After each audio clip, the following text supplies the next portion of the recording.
नाज़रीन, कराची में मज़ार क़ायद गार्ड की तब्दीली वारी पुरवकार तकरीब थी है। एयरफोर्स असगर खान अकेडमी के दस्ते मज़ार क़ायद जो ज़िम्मेवारियों संभाले वरतियों हैं। तकरीब में air vice marshal Shahryar Khan खास मेहमान तौर शिरकत कई है। तकरीब खिताब कंदे air vice marshal Shahryar Khan है तो टेक्निकल जिद्दत से पाकिस्तान एयरफोर्स दुनिया में पान मंझरायो है।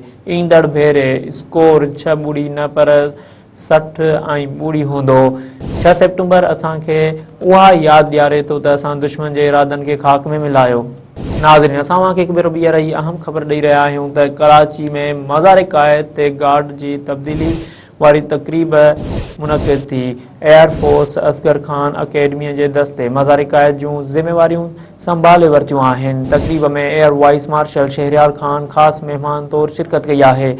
तकरीब खिताब कंदे air vice marshal Shahryar Khan technical जिद्दत से पाकिस्तान एयरफोर्स दुनिया में पान मंझरायो है। ईंदड़ भेरे स्कोर 6-0 पर 60-0 होंदो। 6 सेप्टेम्बर असांखे उहा याद ॾियारे थो त असां दुश्मन के इरादन के खाक में मिलायो।